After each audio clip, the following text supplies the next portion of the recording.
हिंद प्यारे बच्चों। आज मैं फिर कक्षा 10 हिंदी विषय के अंतर्गत सूरदास की रचना पद शीर्षक के साथ आपके बीच में उपस्थित हुआ हूँ। आइए हम फिर अगली कविता देखते हैं। मैया हौन चरइहों गाई, सिगरे ग्वाल घिरावत मोसो, मेरे पाए पिराई, जौन पत्याएं पूछ बलदाहूं, अपनी सौंह दिवाई। अब इसकी कविता में देखते हैं, मैया हौन चरइहों गाई।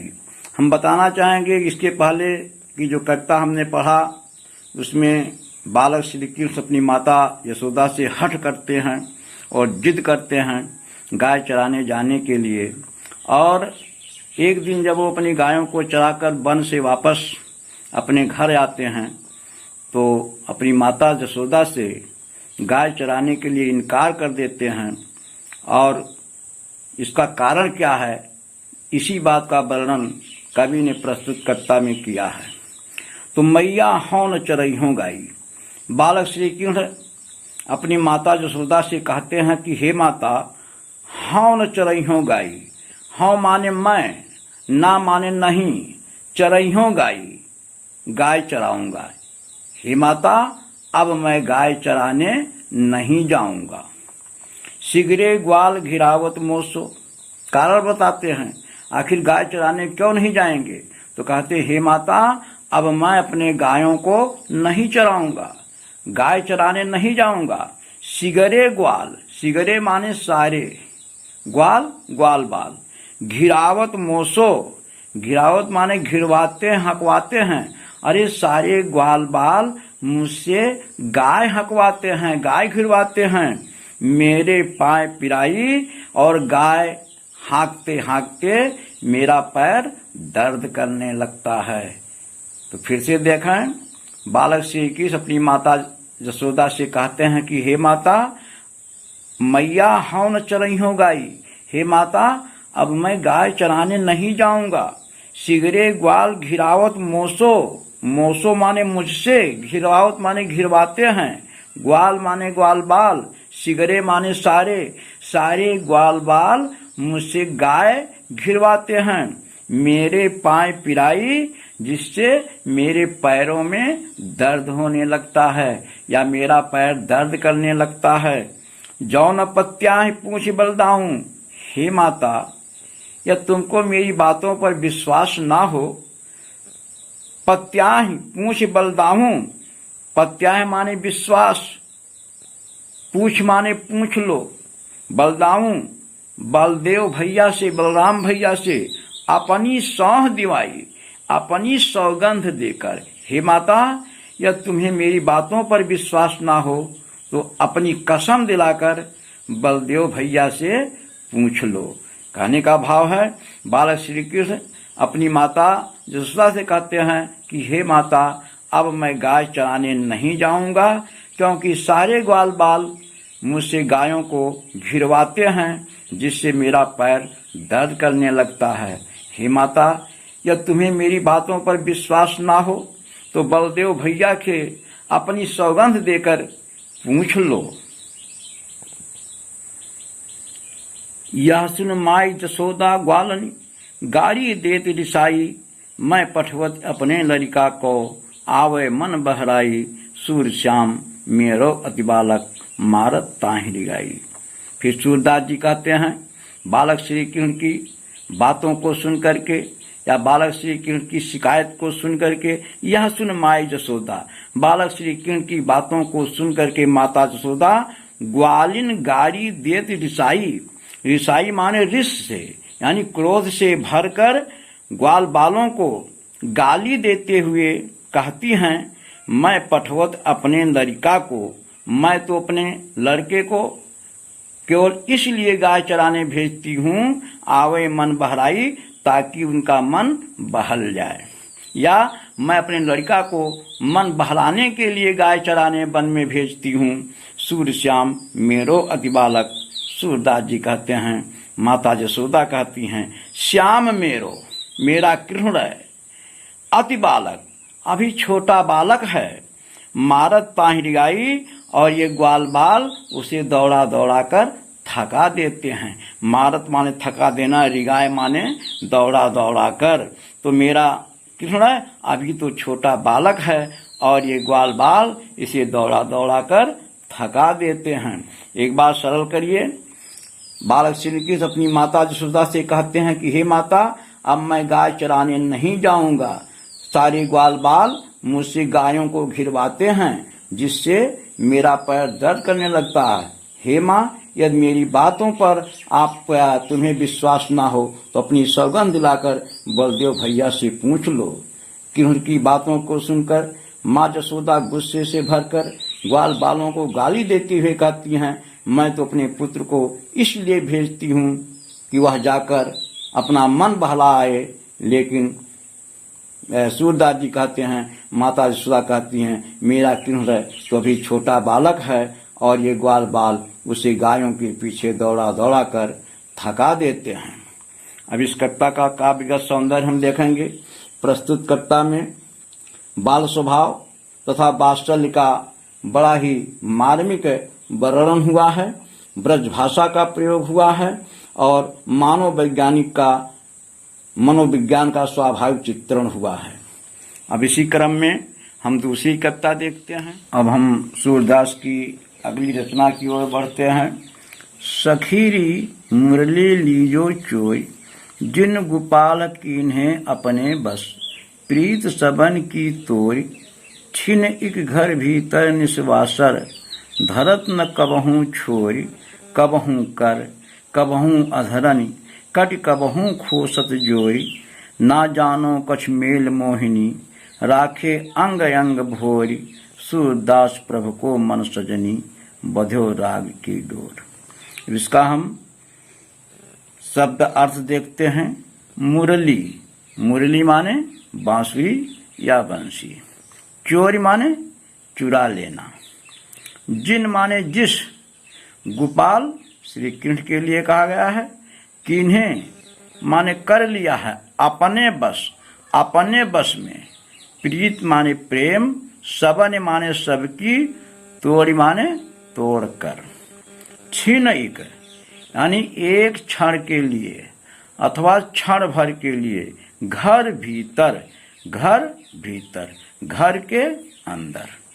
निस्वासर, निशा से है, निशा माने रात्रि, वासर माने दिन। धरत न कबहूँ, धरते नहीं हैं अर्थात रखते नहीं हैं। कबहूँ छोड़, कभी हट करके। कबहूँ कर, कर माने हाथ। अधरन, अधरन माने होंठ। कट माने कमर। खोसत, खोसे रहते हैं। मेल मोहिनी, मेल मोहिनी माने जादू टोना टटका, जो भी कहेंगे।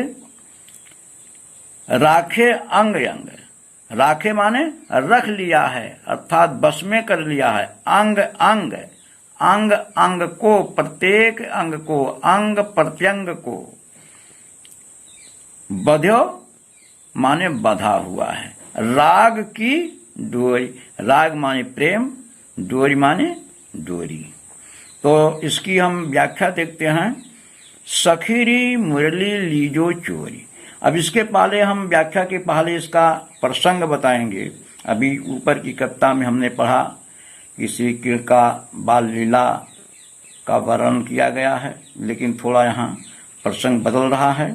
सखीरी मुरली लीजे चोर, कविता की प्रथम पंक्ति से ही ये पता चलता है इसका भाव या इसका प्रसंग बदल रहा है। तो हम इसका प्रसंग बताना चाहेंगे कि प्रस्तुत पद में या प्रस्तुत पद्यांश में गोपिकाएं श्री कृष्ण की बांसुरी से अपना सौतिया डाह जताते हुए उसे चुरा लेने की योजना बना रही हैं और वे आपस में बातचीत कर रही हैं। ये प्रसंग है। तो सखीरी मुरली लीजो चोरी। एक सखी दूसरे सखी से कहती है कि हे सखी, मुरली लीजो चोरी। मुरली को अर्थात बंसी को, बांसुरी को चुरा लेना चाहिए। अब किसकी बांसुरी? श्री कृष्ण की। तो सखी कहती है कि हे सखी, श्री कृष्ण की बांसुरी को चुरा लेना चाहिए या श्री कृष्ण की बांसुरी को चुरा लेना उचित है। जिन गोपाल कीन्हे अपने बस, अरे जिस बांसुरी ने श्री कृष्ण को अपने बस में कर लिया है, अपने अधिकार में कर लिया है, प्रीत सबन की तोड़ हम सबके प्रेम संबंधों को तोड़वा कर उस बांसुरी को चुराना चाहिए। प्रीत सबन की तोड़ हम सबके प्रेम संबंधों को तोड़कर वो एक सखी दूसरे सखी से कहती है कि हे सखी, श्री कृष्ण की बांसुरी को चुरा लेना ही उचित है, क्योंकि उस बांसुरी ने हम सबके प्रेम संबंध को तोड़कर श्री कृष्ण को अपने बस में कर लिया है।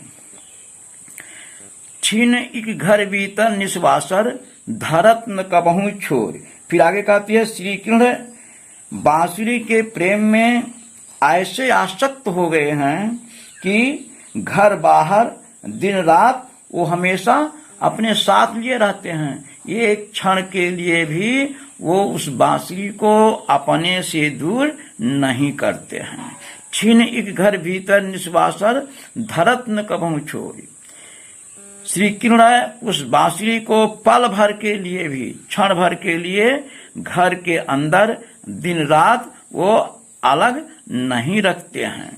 कबहू कर, अरे कभी उस बांसुरी को अपने हाथों में लिए रहते हैं, कबहू अधरन, कभी होठों से लगाए रहते हैं, कट कबहू खोसत जोर, और कभी अपने कमर में खोसे रहते हैं।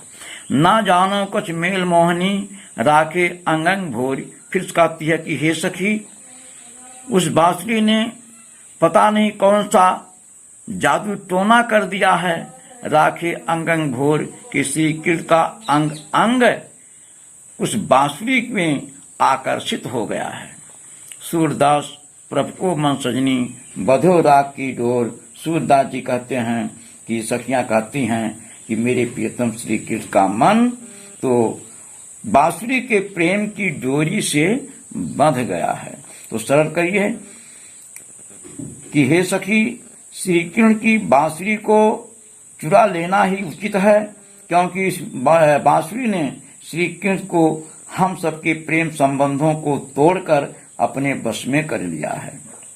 श्री कृष्ण बांसुरी के प्रेम में ऐसे आसक्त हो गए हैं कि घर बाहर रात दिन वो हमेशा अपनाए रखते हैं। एक क्षण के लिए भी ये इस बांसुरी को अपने से अलग नहीं रखते हैं। वो कभी हाथ में लिए रहते हैं, कभी होठों से लगाए रहते हैं, तो कभी कमर में खोसे रहते हैं। पता नहीं इस बंसी ने ऐसा कौन सा मोहनी मंत्र कर दिया है या ऐसा कौन सा जादू टोना कर दिया है कि श्री कृष्ण का अंग अंग उस बांसुरी से आकर्षित हो गया है और उनका मन उस बांसुरी के प्रेम की डोरी से बंध गया है। अब इसका काव्य सौंदर्य देखते हैं तो इसमें स्त्री सुलभ सौतिया डाह का बड़ा ही सुंदर चित्रण कवि के द्वारा किया गया है। कबहू कर, कबहू अधरन, कट, कबहू खोस जोर, मेल मोहनी। आज पंक्तियां में अनुप्रास अलंकार दिखाई देता है और भाषा इसका ब्रज है। अगली कविता देखते हैं। ऊधो मोहि ब्रज बिसरत नाही, वृंदावन गोकुल बन उपवन, सगन कुंज की छाही, प्रात समय माता जसमति अरु, नंद देख सुख पावत, माखन रोटी दहो सजाओ, अति हित साथ खवावत, गोपी वाल बाल संग खेलत, सब दिन हसत सिरात, सूरदास धन धन ब्रजवासी, जिनसो हित जत तात।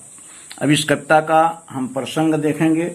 इस कविता में ब्रज से गोकुल गए या गोकुल से मथुरा गए श्री कृष्ण को ब्रज की बार बार याद आती है और वे इस बात की चर्चा ऊधो से करते हैं। अब व्याख्या है, ऊधो मोहि ब्रज बिसरत नाही। बिसरत माने बिसर जाना, भूलना, भुलाना। वन माने जंगल या वन, उपवन माने बगीचा, सघन माने घना, कुंज की छाही, कुंजों की छाया। प्रात समय प्रातः समय, और माने और सुख पावत, सुख प्राप्त करता था। माखन रोटी, दह्यो माने दही, सजायो माने सजाया हुआ, अति माने बहुत, हित माने प्रेम, खवावत माने खिलाया जाना। सिरात, सिरात माने व्यतीत होना या बीतना। धनी, धनी माने धन्य है। जिनसो माने जिनसे, हित माने प्रेम। जदतात, जदतात का तात्पर्य श्री कृष्ण से होगा। तो व्याख्या की ओर बढ़ते हैं। ऊधो मोहि ब्रज विसरत नहीं। श्री कृष्ण ऊधो से कहते हैं कि हे ऊधो, मोहि ब्रज विसरत नहीं, मैं ब्रज को भूल नहीं पा रहा हूँ, या मुझसे ब्रज भूल नहीं रहा है। वृंदावन गोकुल वन उपवन सघन कुंज की छाया। वृंदावन गोकुल के बाग और बगीचे, सघन कुंज की छाया और घने कुंजों की छाया, इसकी याद मुझे सता रही है। प्रातः समय माता जसमत, हे उद्धव, प्रातः काल माता जसोदा और नंद देख, और नंद को देखकर सुख पावत, सुख प्राप्त करता था।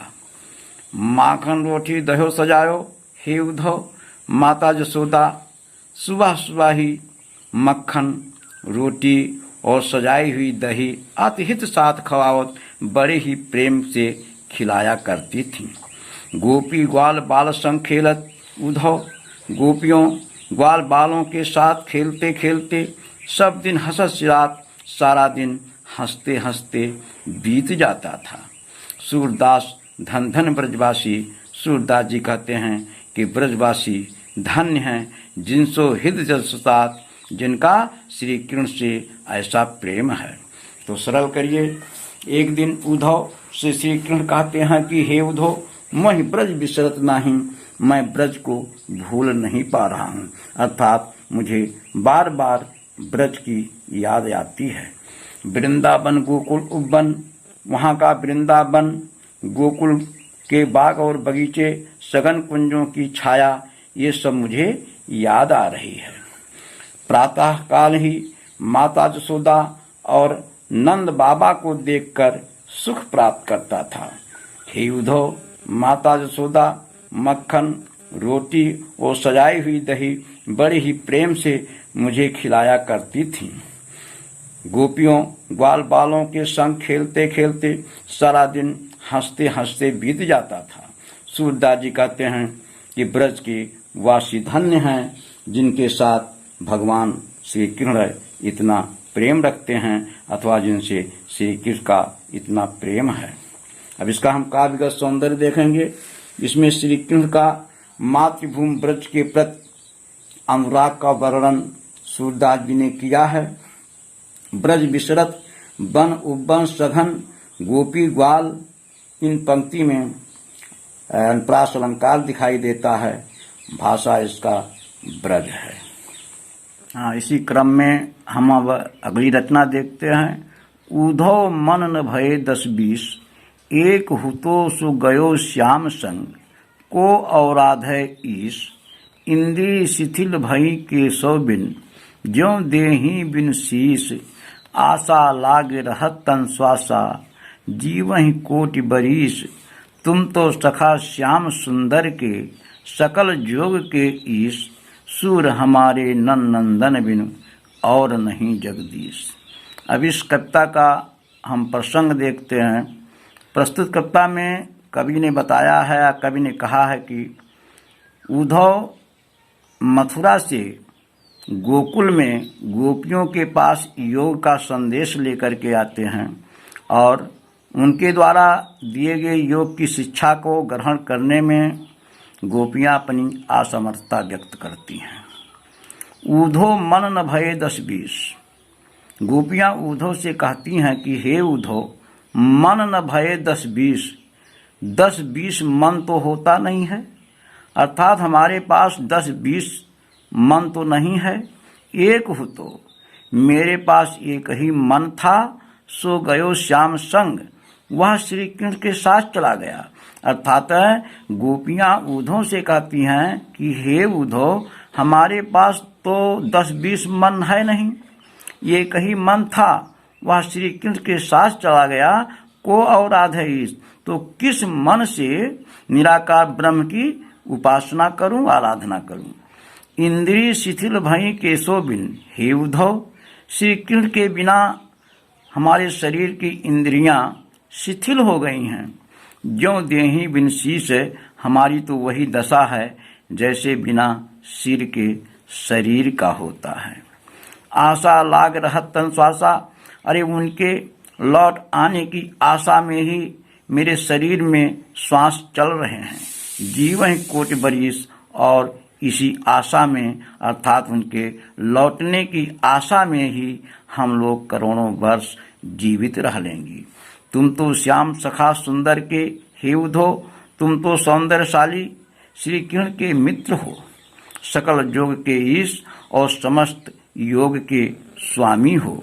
सूर हमारे नंदन बिन और नहीं जगदीश। सूरदास जी कहते हैं कि गोपियां उद्धव से कहती हैं कि हे उद्धव, नंदन बिन, श्री नंद नंदन यानी नंद के पुत्र श्री कृष्ण के अतिरिक्त हमारा कोई दूसरा ईश्वर नहीं है। तो फिर से देखें कि गोपियां उद्धव से कहती हैं कि हे उद्धव, हम लोगों के पास 10-20 मन तो है नहीं, ये कहीं मन था, वह श्री कृष्ण के साथ मथुरा चला गया, को औराध ईश, तो किस मन से निराकार ईश्वर की आराधना करूं। श्री कृष्ण के बिना मेरे शरीर की इंद्रियां शिथिल हो गई हैं, हमारी तो वही दशा है जैसे बिना सिर के शरीर का होता है। उनके लौटने की आशा में ही मेरे शरीर में सांस चल रहे हैं, और इसी आशा में हम करोड़ों वर्ष जीवित रह लेंगी।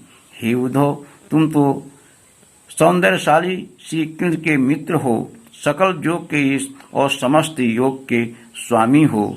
और सूरदास जी कहते हैं, गोपियां कहती हैं कि हे उद्धव, नंद के पुत्र श्री कृष्ण के अतिरिक्त हमारा कोई दूसरा ईश्वर नहीं है। अब इसका हम काव्यगत सौंदर्य देखते हैं। इसमें गोपियों का जो इनकार किया है उद्धव के द्वारा दिए गए योग संदेश को, इसका वर्णन किया गया है, और 10-20 मन न कहने की बात कह करके गोपियों ने श्री कृष्ण के प्रति अपने अनन्य प्रेम और भक्ति का परिचय दिया है। भाषा इसमें ब्रज है और अनुप्रास अलंकार का प्रयोग हुआ है।